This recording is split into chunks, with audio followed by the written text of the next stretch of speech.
Discord മറ്റൊരു അന്തർദേശീയ വിഷയം പരിശോധിക്കാൻ പോവുകയാണ്. ഈ ഗ്രാഫിക്സിൽ തന്നെ നിങ്ങൾക്ക് കാണാൻ കഴിയും ട്രംപിനെയും സെലൻസ്കിനെയും ഒപ്പം തന്നെ പുടിനെയൊക്കെ നിങ്ങൾക്ക് കാണാൻ കഴിയും. പ്രേക്ഷകർ ചിന്തിക്കുന്നത് പോലെ തന്നെ റഷ്യ യുക്രൈൻ യുദ്ധമാണ് ഇനി നമ്മൾ ചർച്ച ചെയ്യാൻ പോകുന്നത്. റഷ്യ യുക്രൈൻ യുദ്ധം അവസാനിപ്പിക്കാനുള്ള അറ്റകൈ പ്രയോഗത്തിലേക്ക് കടക്കാൻ തീരുമാനിച്ചിരിക്കുകയാണ് അമേരിക്കൻ പ്രസിഡന്റ് ഡൊണാൾഡ് ട്രംപ്. ഇതിന് പ്രധാനപ്പെട്ട കാരണമായി ട്രംപ് പറയുന്നത് ഇതാണ്. അതായത് ട്രംപ് അധികാരത്തിലെത്തിയതിനു ശേഷം 7 യുദ്ധങ്ങൾ അവസാനിപ്പിക്കാൻ കഴിഞ്ഞുവെന്നാണ് സ്വയം ട്രംപ് അവകാശപ്പെടുന്നത്. അപ്പോഴും റഷ്യ യുക്രൈൻ യുദ്ധം അവസാനിപ്പിക്കാൻ കഴിയാത്തതിൻ്റെ നാണക്കേട് കൊണ്ടാണ് ട്രംപ് പുതിയ നീക്കവുമായി രംഗത്ത് വന്നത്. അധികാരത്തിലെത്തി 24 മണിക്കൂറിനകം റഷ്യ യുക്രൈൻ യുദ്ധം അവസാനിപ്പിക്കുമെന്നായിരുന്നു ട്രംപ് ഇലക്ഷൻ്റെ സമയത്തൊക്കെ പ്രഖ്യാപനം നടത്തിയത്. സമാധാനത്തിന് 28 പദ്ധതിയുമായി എത്തിയിരിക്കുകയാണ് അമേരിക്കൻ പ്രസിഡന്റ്. സമാധാന കരാർ എന്നൊക്കെ ഈ ട്രംപ് ഇതിനെ വിളിക്കുന്നുണ്ട് എങ്കിലും ഒറ്റ നോട്ടത്തിൽ തന്നെ റഷ്യയ്ക്ക് അനുകൂലമായ ഏകപക്ഷീയമായ കരാറാണ് ഇതെന്ന് മനസ്സിലാവും. യുക്രൈൻ ഇതിനെ അംഗീകരിക്കുമോ എന്നാണ് എല്ലാവരും ഉറ്റുനോക്കുന്നത്. നമുക്ക് നോക്കാം എന്താണ് ആ കരാർ എന്നും. അതിനു മുൻപ് ഞാൻ പ്രേക്ഷകരെ ചില കാര്യങ്ങൾ ബോധ്യപ്പെടുത്താൻ വേണ്ടി ഗ്രാഫിക്സിലേക്ക് ക്ഷണിക്കുകയാണ്. അതായത് യുക്രൈൻ്റെ തന്ത്രപ്രധാനമായ ഒരു സ്ഥലമാണ് ഡോൺബാസ് എന്നുള്ളത്. ഈ ചിത്രത്തിൽ കാണുന്നത് പോലെ ഡോൺബാസ് വളരെ പൊട്ടിപ്പൊളിഞ്ഞ് വലിയ രീതിയിൽ കിടക്കുകയാണ്. അതിന് കാരണം യുദ്ധം ആരംഭിച്ചപ്പോൾ തന്നെ വലിയ തരത്തിൽ അവിടെ അക്രമങ്ങൾ ഇരു രാജ്യങ്ങളും തമ്മിൽ നടത്തിയിരുന്നു എന്നുള്ളതാണ്. യുദ്ധം അവസാനിപ്പിക്കാൻ കാര്യമായ വിട്ടുവീഴ്ചകൾക്ക് യുക്രൈൻ തയ്യാറാകേണ്ടി വരുമെന്നാണ് നേരത്തെ തന്നെ ട്രംപ് അറിയിച്ചിരുന്നത്. ഇത് യുക്രൈൻ്റെ തന്ത്രപ്രധാന സ്ഥലമായ ഡോൺബാസ് ലക്ഷ്യമിട്ടായിരുന്നു. ഡോൺബാസ് യുക്രൈൻ്റെ ഏതെങ്കിലും പ്രദേശമോ വിട്ടുകൊടുത്തുകൊണ്ടുള്ള ഒരു പ്രശ്നപരിഹാരത്തിനൊന്നും തയ്യാറാകുന്നില്ല എന്ന നിലപാട് യുക്രൈൻ പ്രസിഡന്റ് സെലൻസ്കി മുന്നോട്ട് വെച്ചിരുന്നു. പുതിയ സാഹചര്യത്തിൽ ട്രംപിന് വഴങ്ങിക്കൊടുക്കുമോ എന്നുള്ളതാണ് എല്ലാവരും ഉറ്റുനോക്കുന്നത്. ഈ ഡോൺബോസ് മേഖല വിട്ടുകൊടുത്താൽ അത് യുദ്ധപരാജയത്തിന് സമാനമാകുമെന്ന് യുക്രൈൻ കരുതുന്നുണ്ട്. അതായത് 2014 യുദ്ധം തുടങ്ങിയ ശേഷം മേഖലയിൽ ഏകദേശം ഭൂരിഭാഗം പ്രദേശവും റഷ്യ തങ്ങളുടെ നിയന്ത്രണത്തിലാക്കിയിട്ടുണ്ട്. അതായത് ഈ ഡോൺബാസിലെ പ്രധാനപ്പെട്ട കേന്ദ്രങ്ങളെല്ലാം തന്നെയും റഷ്യ അവരുടെ അധീനതയിലാക്കി എന്നുള്ളതാണ് ഏറ്റവും എടുത്ത് പറയേണ്ടത്. ഇനി ട്രംപ് പറയുന്ന 28 പദ്ധതി, ആ പദ്ധതി എന്താണ് എന്നാണ് നമ്മൾ ഇനി പരിശോധിക്കാൻ പോകുന്നത്.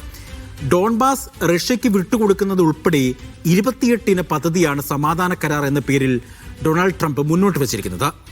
വ്യാഴാഴ്ചയ്ക്ക് മുൻപ് അംഗീകരിക്കണമെന്നും ട്രംപ് ശാസന നൽകിയിട്ടുമുണ്ട്. നമുക്ക് നോക്കാം കരാറിലെ പ്രധാന വ്യവസ്ഥകൾ എന്തൊക്കെയാണ് എന്ന് നോക്കാം. നോക്കൂ, കരാറിലെ പ്രധാന വ്യവസ്ഥ യുക്രൈനിലും അയൽ രാജ്യങ്ങളിലും ഭാവി റഷ്യ അധിനിവേശം നടത്തരുത് എന്നുള്ളതാണ് ഒന്ന്. രണ്ടാമത്തേതായി പറയുന്നത് ഇതാണ്: യുക്രൈൻ നാറ്റോയിൽ അംഗമാകരുത്. യുക്രൈന് വിശ്വാസയോഗ്യമായ സുരക്ഷ അവർ ഉറപ്പ് നൽകുകയും ചെയ്യുന്നുണ്ട്. മറ്റൊന്നാണ് യുക്രൈൻ കരസേനാ അംഗങ്ങളുടെ എണ്ണം 6 ലക്ഷമാക്കണം. യുക്രൈൻ നാറ്റോ അംഗരാജ്യങ്ങളുടെ സൈനിക സാന്നിധ്യം യുക്രൈനിൽ പാടില്ല എന്നും പറയുന്നു. യുക്രൈന് യൂറോപ്യൻ യൂണിയനിൽ അംഗത്വമുണ്ട് എന്നുള്ളതാണ് പറയുന്നത്. മറ്റൊരു പ്രധാനപ്പെട്ട കാര്യം, റഷ്യയുടെ മരവിപ്പിച്ച $10,000 കോടി ആസ്തികൾ യുക്രൈൻ്റെ പുനർനിർമ്മാണത്തിന് എന്നാണ് അവർ പ്രധാനമായും പറയുന്നത്, അവകാശപ്പെടുന്നത്. ഈ കരാറിലെ പ്രധാന വ്യവസ്ഥകളിൽ 2 പ്രധാനപ്പെട്ട സ്ഥലങ്ങൾ റഷ്യൻ ഭൂപ്രദേശമായിരിക്കും. സ്ക്രീനിൽ കാണുന്ന ഈ പ്രധാനപ്പെട്ട 2 പ്രദേശങ്ങൾ ക്രിമിയയും ലുഹാൻസ്കും റഷ്യയുടെ ഭൂപ്രദേശത്തിലായിരിക്കും എന്നും ഈ പുതിയ കരാറിൽ വ്യവസ്ഥ പറയുന്നുണ്ട് എന്നുള്ളതാണ് ഏറ്റവും എടുത്തു പറയുന്നത്. മറ്റൊന്ന്, റഷ്യയ്ക്ക് മേൽ ഏർപ്പെടുത്തിയ ഉപരോധം പിൻവലിക്കും എന്ന് ട്രംപ് പറയുന്നുണ്ട്. റഷ്യയ്ക്ക് മേൽ ഏതെങ്കിലും തരത്തിലുള്ള ഉപരോധം ഉണ്ടാകില്ല, എല്ലാ ഉപരോധങ്ങളും പിൻവലിക്കും. അതിൽ പ്രധാനമായിട്ടാണ് എടുത്തു പറയേണ്ടത് എണ്ണ ഉൾപ്പെടെയുള്ള കാര്യങ്ങൾ. ഇപ്പം നമുക്കറിയാം ചൈനയും ഇന്ത്യയൊക്കെ എണ്ണ വാങ്ങുന്നതൊക്കെ നിർത്തിവെച്ചിരിക്കുകയാണ്. റഷ്യയിൽ നിന്ന് എണ്ണ വാങ്ങുന്നതൊക്കെ നിർത്തിവെച്ചിരിക്കുകയാണ്. അത് ട്രംപിൻ്റെ ഭീഷണി മൂലമാണ് എന്ന തരത്തിൽ വലിയ തരത്തിലുള്ള പ്രചരണങ്ങളൊക്കെ ഉണ്ടായിരുന്നു. മറ്റൊരു പ്രധാനപ്പെട്ട വ്യവസ്ഥ എന്ന് പറയുന്നത് 100 ദിവസത്തിനുള്ളിൽ യുക്രൈൻ തെരഞ്ഞെടുപ്പിനെ നേരിടണം. അതായത് സെലൻസ്കി അധികാരത്തിൽ നിന്ന് മാറി നിൽക്കണം എന്നുള്ളതാണ് അതിൽ പറയുന്ന മറ്റൊരു വ്യവസ്ഥ എന്നുള്ളത്. ഈ വ്യവസ്ഥകളോട് സെലൻസ്കി ഏത് തരത്തിൽ പ്രതികരിക്കുമെന്ന് നമുക്ക് ഇതുവരെയും റിപ്പോർട്ടുകൾ ലഭിച്ചിട്ടില്ല എന്നുള്ളതാണ്. പക്ഷേ സെലൻസ്കി പറയുന്നൊരു കാര്യമുണ്ട്. യുക്രൈന് സമാധാനം വേണമെന്നാണ് സെലൻസ്കി പ്രധാനമായും പറയുന്നത്. അതായത് മറ്റൊരാളുടെ അധിനിവേശത്താൽ തകർക്കപ്പെടാത്ത ഒരു യഥാർത്ഥ സമാധാനം, സ്വാതന്ത്ര്യത്തെയും പരമാധികാരത്തെയും യുക്രൈൻ ജനതയുടെ അന്തസ്സിനെ മാനിക്കുന്ന വ്യവസ്ഥകളോടുകൂടിയ അന്തസ്സുള്ള ഒരു സമാധാനം. ഇത് മാത്രമാണ് അംഗീകരിക്കാൻ കഴിയുള്ളൂ എന്നും സെലൻസ്കി വ്യക്തമാക്കുന്നു എന്നുള്ളതാണ് ഏറ്റവും പ്രധാനമായും പറയുന്നത്. ഞാൻ പ്രേക്ഷകരോട് ആദ്യം പറഞ്ഞൊരു കാര്യമുണ്ട്, അത് ഡോൺബാസിനെ പറ്റിയുള്ള കാര്യമായിരുന്നു. റഷ്യ എന്തിനാണ് ഡോൺബാസിനെ ലക്ഷ്യം വെക്കുന്നു എന്നുള്ളതാണ് ഇനി പ്രേക്ഷകരിലേക്ക് ഞാൻ പറയാൻ പോകുന്നത്, നിങ്ങളുടെ അറിവിലേക്കായി പറയാൻ പോകുന്നത്. അതായത് 6600 സ്ക്വയർ കിലോമീറ്റർ മാത്രമാണ് യുക്രൈൻ്റെ കൈവശം നിലവിൽ ഈ ഡോൺബാസ്കിൽ ഉള്ളത് എന്നുള്ളതാണ് ഏറ്റവും എടുത്ത് പറയേണ്ടത്. അവിടെ 5 ലക്ഷത്തോളം ആളുകൾ ഇപ്പോഴും താമസിക്കുന്നുണ്ട്. ഇതിനു പുറമെ യുക്രൈൻ്റെ പ്രധാന വ്യവസായിക മേഖല ഇവിടെയാണ്. അവരുടെ സമ്പത്തിൻ്റെ നട്ടെല്ല് ഇവിടെയാണ്. രാജ്യത്തിൻ്റെ പ്രധാന വരുമാന സ്രോതസ് കൂടിയായ ഇവിടം യുദ്ധത്തിൽ തകർന്നുവെങ്കിലും പ്രദേശത്തെ എന്ത് വില കൊടുത്തും നിലനിർത്തുക എന്ന യുക്രൈനെ സംബന്ധിച്ചിടത്തോളം അഭിമാന പ്രശ്നവുമാണ്. ഇത് മാത്രമല്ല, യുക്രൈൻ്റെ പ്രധാന പ്രതിരോധ കേന്ദ്രം ഇവിടെയാണ് പ്രവർത്തിക്കുന്നത്. അതുകൊണ്ട് തന്നെയാണ് 10 വർഷത്തിലധികമായി ഇവിടെ നടക്കുന്ന യുദ്ധത്തിൽ ഈ സ്ഥലത്തിനെ നിലനിർത്താൻ യുക്രൈൻ സൈന്യം അത്രയും വലിയ തരത്തിൽ ബുദ്ധിമുട്ടുന്നത്. രാജ്യത്തിൻ്റെ സൈനികവും സാമ്പത്തികവുമായ എല്ലാ ശ്രമങ്ങളും നടത്തി അവരവിടെ പ്രതിരോധം തീർക്കുകയും ചെയ്യുന്നത് അതുകൊണ്ട് തന്നെയാണ്. 2022 റഷ്യ യുക്രൈനിൽ സമ്പൂർണ്ണ അധിനിവേശത്തിന് തുടക്കം കുറിച്ചപ്പോഴും യുക്രൈൻ കൂടുതൽ ശ്രദ്ധയും പ്രതിരോധ പ്രവർത്തനവും നടത്തിയത് ഈ പ്രദേശത്തിന് വേണ്ടിയായിരുന്നു എന്നുള്ളതാണ് ഏറ്റവും എടുത്തു പറയേണ്ടത്. മേഖലയിൽ കിടങ്ങുകളും ബങ്കറുകളും മൈൻ പാടങ്ങളും എന്തിന് ടാങ്ക് വിരുദ്ധ ആയുധങ്ങളും മുള്ളുവേലികളും വരെ നിരത്തി അവർ വൻ പ്രതിരോധം തീർത്തു. അതായത് യുക്രൈൻ വലിയ തരത്തിൽ പ്രതിരോധം തീർത്തു. മാത്രമല്ല, അവിടെ കൽക്കരി നിക്ഷേപം, ഉരുക്ക് നിർമ്മാണ കേന്ദ്രങ്ങൾ, വ്യവസായശാലകൾ എന്നിവയ്ക്കെല്ലാം ഈ പ്രദേശം നിർണായകമാണ്. ഇതിനു പുറമെയാണ് ഡോൺബാസ് മേഖലയിൽ ഫലപുഷ്ടമായ കൃഷിയിടങ്ങളും പ്രധാനപ്പെട്ട നദികളുമെല്ലാം ഈ മേഖലകളിലുണ്ട്. അത് യുക്രൈനെ സംബന്ധിച്ചിടത്തോളം അവരുടെ സമ്പത്തിൻ്റെ, ആ രാജ്യത്തിൻ്റെ തന്നെ നട്ടെല്ലാണ്. അതുകൊണ്ട് തന്നെയാണ് ഈ പ്രദേശം പിടിച്ചെടുക്കുവാൻ വേണ്ടി റഷ്യ ശ്രമിക്കുന്നത്. ഈ മേഖല പിടിച്ചെടുക്കുമ്പോൾ റഷ്യ വിചാരിക്കുന്നത് വലിയ തരത്തിലുള്ള മുന്നേറ്റം യുദ്ധത്തിലൂടെ നേടിയ അവർ യുക്രൈനെ യുദ്ധത്തിൽ പരാജയപ്പെടുത്തുമെന്നുള്ള ഒരു സ്ഥിതിവിഷയത്തിലേക്ക് വരുമെന്നുള്ളതാണ് ഏറ്റവും എടുത്ത് പറയേണ്ടത്. സ്ക്രീനിൽ കാണുന്നത് പോലെ തന്നെ യുക്രൈൻ്റെ പുനർനിർമ്മാണം കഠിനം തന്നെയാണ്. അതായത് പുനർനിർമ്മാണത്തിനായി വേണ്ടത് നമുക്ക് നോക്കാം. 4.7 ലക്ഷം കോടിയാണ് യുക്രൈൻ്റെ പുനർനിർമ്മാണത്തിനായി വേണ്ടത്. അതിൽ പ്രധാനമായും എടുത്തു പറയേണ്ടത് ഗതാഗതം, ഭവന നിർമ്മാണം, വ്യവസായശാലകൾ, കൃഷി, ഊർജ്ജ മേഖല, ഇതെല്ലാം തന്നെയും ഇവരുടെ പുനരധിവാസത്തിനായി വേണം എന്നുള്ളതാണ് ഏറ്റവും എടുത്തു പറയേണ്ടത്. യുക്രൈൻ റഷ്യ 3 വർഷം പിന്നിട്ട് 4-ാം വർഷത്തേക്ക് പോകുമ്പോൾ ആ സമയത്ത് വേൾഡ് ബാങ്കും യൂറോപ്യൻ നാഷണൽസ് ഡെവലപ്മെൻറ്റും ഒരു കണക്ക് പുറത്തിറക്കിയിരുന്നു. അതിൽ ചൂണ്ടിക്കാട്ടുന്നത് യുദ്ധത്തിൽ സർവ്വതും നശിച്ച യുക്രൈൻ്റെ പുനർനിർമ്മാണത്തിനായി 4.7 ലക്ഷം കോടി രൂപയോളം ആവശ്യം വരും എന്നുള്ളതാണ് അവർ പ്രധാനമായും പറഞ്ഞത്. ഗതാഗതവും ഭവന നിർമ്മാണവും വ്യവസായശാലകളും കൃഷിയും ഊർജ്ജ മേഖലയും എല്ലാം ഇതിൽ ഉൾപ്പെടുകയും ചെയ്തു. ഇത് 3 വർഷം പൂർത്തിയായ ശേഷമുള്ള കണക്കായതിനാൽ നിലവിൽ വലിയ വർധനവുണ്ടാവാൻ സാധ്യതയുണ്ട് എന്നുള്ളതും ഏറ്റവും എടുത്തു പറയേണ്ടതാണ്. അമേരിക്ക മുന്നോട്ട് വെച്ചിട്ടുള്ള കരാർ യുക്രൈൻ അംഗീകരിച്ചില്ല എങ്കിൽ യുക്രൈന് രഹസ്യാന്വേഷണ വിവരങ്ങൾ കൈമാറുന്നതും ആയുധ സഹായവും നിർത്തുമെന്നാണ് ട്രംപ് ഭീഷണി മുഴക്കിയിരിക്കുന്നത്. അങ്ങനെ വന്നാൽ അത് യുക്രൈന് വലിയ തിരിച്ചടിയാകും. കാരണം റഷ്യൻ അധിനിവേശത്തിനെതിരെ അമേരിക്ക നൽകിയ യുദ്ധസഹായം, സാമ്പത്തിക സഹായവുമായിരുന്നു യുക്രൈൻ്റെ വലിയ ആത്മവിശ്വാസം നൽകിയത്. അവരുടെ നട്ടെല്ലും അത് തന്നെയായിരുന്നു.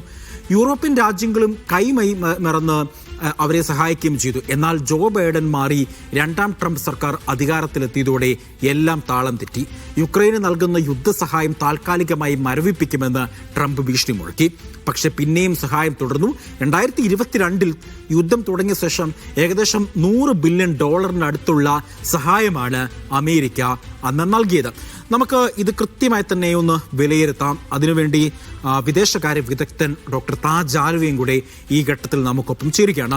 ഡോക്ടർ താജ് ആലുവ, ഈ ട്രംപിൻ്റെ പുതിയ കർമ്മ പദ്ധതി, ആ പദ്ധതി എത്രത്തോളം യുദ്ധം നിർത്തുവാനെ കൊണ്ട് സഹായകരമാകും? പ്രത്യേകിച്ച് നോക്കൂ, യുദ്ധം തുടങ്ങിയിട്ട് 4 വർഷമായി. ഈ 4 വർഷത്തോളം ഇരു രാജ്യങ്ങൾക്കും വലിയ തരത്തിലുള്ള സാമ്പത്തിക നഷ്ടമുണ്ടായിട്ടുണ്ട്. മാനവരാശിക്ക് വലിയ തരത്തിലുള്ള ബുദ്ധിമുട്ടുകൾ വന്നിട്ടുണ്ട്. നിരവധി പേരുടെ ജീവൻ നഷ്ടമായിട്ടുണ്ട്. അങ്ങനെ ഒട്ടനവധി പ്രശ്നങ്ങൾ ഈ റഷ്യ യുക്രൈൻ യുദ്ധം തുടങ്ങിയ പിന്നെ ഉണ്ടായിട്ടുണ്ട്. അത് നമ്മൾ കണ്ടതാണ്. ട്രംപിൻ്റെ ഈ പുതിയ പദ്ധതികൾ ഏത് തലത്തിലായിരിക്കും ഈ മേഖലയിൽ സമാധാനം കൊണ്ടുവരാൻ സാധ്യമാക്കുക? Doctor Taj Aluva. American president Donald Trump മുന്നോട്ട് വെച്ച യുക്രൈൻ സമാധാന പദ്ധതി 28 പദ്ധതി എന്ന് വിളിക്കുന്ന ഈ പദ്ധതി വളരെ യുക്രൈനെ സംബന്ധിച്ചിടത്തോളം വളരെ ഏകപക്ഷീയമായി റഷ്യൻ അനുകൂലമായിട്ടുള്ള ഒരു പദ്ധതിയാണ് അമേരിക്കൻ പ്രസിഡന്റ് മുന്നോട്ട് വച്ചിരിക്കുന്നത്. അതിലേറ്റവും യുക്രൈനെ സംബന്ധിച്ചിടത്തോളം ഈ യുദ്ധം അവസാനിപ്പിക്കുക എന്ന ഒറ്റ അജണ്ട മാത്രമല്ല അവർ ആഗ്രഹിച്ചിരുന്നത്. അവരുടെ ഭൂമി റഷ്യ അധിനിവേശം ചെയ്ത ഡോൺബാസ്കോ അടക്കമുള്ള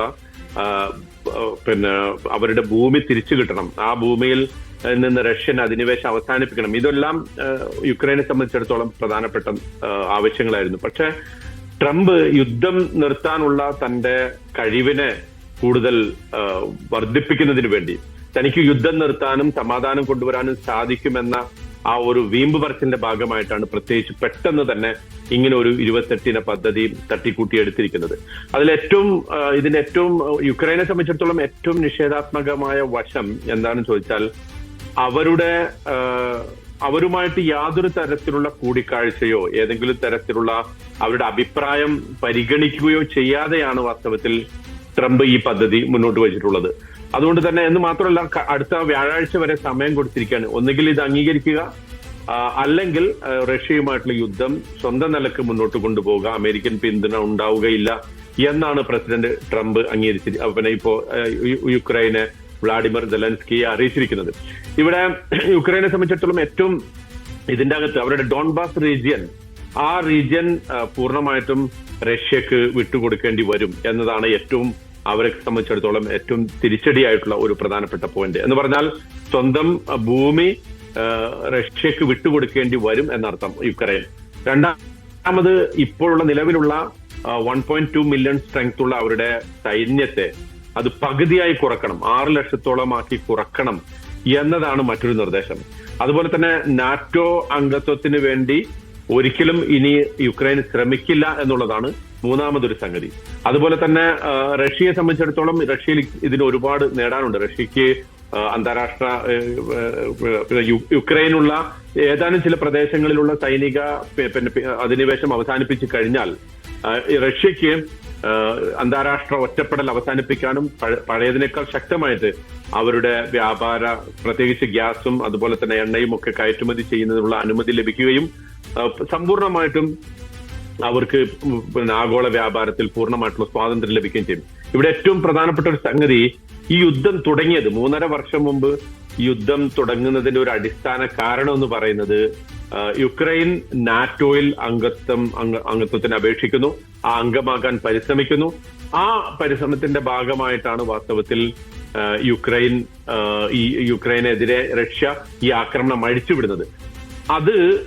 ആ ഒരു സംഗതി, ആ കാരണത്തെ പൂർണ്ണമായിട്ടും റഷ്യക്ക് അനുകൂലമായിക്കൊണ്ട് ഡൊണാൾഡ് ട്രംപ് ഇവിടെ ഈ പദ്ധതി സമർപ്പിക്കുന്നു എന്നുള്ളതാണ് ഇതിന്റെ ഏറ്റവും വലിയ നിഷേധാത്മകമായ വശം. എന്ന് പറഞ്ഞാൽ യുദ്ധം കൊണ്ട് എന്താണോ റഷ്യ ഉദ്ദേശിച്ചത് അതൊരു താലത്തിൽ വെച്ച് അമേരിക്കൻ പ്രസിഡന്റ് വ്ളാഡിമിർ പുടിന് മുന്നോട്ട് വെച്ചു കൊടുക്കുന്നു, അദ്ദേഹത്തിന് ഒരു സമ്മാനമായി കൊടുക്കുന്നു എന്നതാണ്. ഇവിടെ നമ്മൾ മനസ്സിലാക്കേണ്ടത് ഡൊണാൾഡ് ട്രംപ് ഒരു ഡീലിന്റെ ആളാണ്. അദ്ദേഹത്തെ സംബന്ധിച്ചിടത്തോളം റഷ്യയുമായിട്ടുള്ള അദ്ദേഹത്തിന്റെ വ്യാപാര ബന്ധം വളരെ പ്രസിദ്ധമാണ്. മോസ്കോയിൽ ട്രംപ് ടവർ വരെ ഉള്ള ഒരു പ്രസിഡന്റാണ് ട്രംപ്. അദ്ദേഹത്തിന്റെ മരുമകന് റഷ്യയിൽ വ്യാപാര ബന്ധങ്ങളുണ്ട്. അതുപോലെ തന്നെ അദ്ദേഹത്തിന്റെ അഡ്മിനിസ്ട്രേഷനിലെ പല ആളുകൾക്കും റഷ്യയുമായിട്ട് അതിശക്തമായിട്ടുള്ള വ്യാപാര ബന്ധങ്ങളുണ്ട്. പ്രത്യേകിച്ച് റഷ്യയിലെ ഒലിഗാർക്ക് എന്ന് പറയുന്നത് അമേരിക്കൻ താല്പര്യങ്ങളുമായി ധാരാളം ചേർന്ന് നിൽക്കുന്ന ധാരാളം അത്തരം സംവിധാനങ്ങളുണ്ട്. അപ്പോൾ അതിനെല്ലാം ഈ വ്യാപാര ബന്ധങ്ങൾക്ക് പൂർണ്ണമായിട്ടും ഒരു ഉപരോധത്തിന്റെ അതിനൊരു മറയില്ലാതെ അമേരിക്കയെ സംബന്ധിച്ചിടത്തോളം, പ്രത്യേകിച്ച് ട്രംപിന്റെ പേഴ്സണലി വ്യക്തിപരമായി തന്നെ അദ്ദേഹത്തെ സംബന്ധിച്ച് സാധിക്കുമെന്നതാണ് ഈ ഒരു സമാധാന കരാറിന്റെ ട്രംപിന് ലഭിക്കാനുള്ള നേട്ടം. പക്ഷേ യുക്രൈൻ ഇത് ഒറ്റയടിക്ക് സ്വീകരിക്കാൻ തീരുമാനിച്ചിട്ടുള്ള തങ്ങളൊരു പ്രതിസന്ധിയിലാണ് എന്ന് വ്ളാഡിമിർ സെലൻസ്കി ഇപ്പോ രാഷ്ട്രത്തെ അഭിസംബോധന ചെയ്തുകൊണ്ട് പറഞ്ഞു കഴിഞ്ഞു. അതായത് ഡിഗ്നിറ്റി അടിയറവ് വെച്ചുകൊണ്ട് ഈ പദ്ധതിക്ക് വഴങ്ങുക, അല്ലെങ്കിൽ യുദ്ധം മുന്നോട്ട് ഒറ്റയ്ക്ക് കൊണ്ടുപോകുക, അല്ലെങ്കിൽ ഏതാനും യൂറോപ്യൻ രാജ്യങ്ങളുടെ ഒരു പിന്തുണ ലഭിച്ചേക്കും. ആ പിന്തുണയിൽ മാത്രം പക്ഷേ യുക്രൈനെ ഈ യുദ്ധം മുന്നോട്ട് കൊണ്ടുപോകുക. സമയപരിമിതി ഉണ്ട് ഡോക്ടർ താജാലും, അതുകൊണ്ട് ഞാനൊന്ന് ഇടപെടുകയാണ്. എന്തായാലും നമുക്ക് കാത്തിരുന്ന് കാണാം എന്താണ് യുക്രൈനിൽ സമാധാനം പുനഃസ്ഥാപിക്കാൻ ട്രംപിനാകുമോ, ട്രംപിന്റെ വീമ്പ് പറച്ചിൽ അത് യാഥാർത്ഥ്യമാകുമോ എന്നുള്ളത് നമ്മൾ കാത്തിരുന്ന് കാണുക തന്നെ വേണം. ഏതായാലും ഈ മേഖലയിലെ അസ്ഥിരാവസ്ഥ നമ്മൾ കണ്ടതാണ്, വലിയ ബുദ്ധിമുട്ടുകളും പ്രയാസങ്ങളും ഒക്കെ ജനം അനുഭവിക്കുന്നതെന്നും കണ്ടതാണ്. ഡീകോഡിന്റെ ഇന്നത്തെ സമയപരിധി ഇവിടെ പൂർണ്ണമാകുകയാണ്. എല്ലാ പ്രേക്ഷകർക്കും നന്ദി, നമസ്കാരം.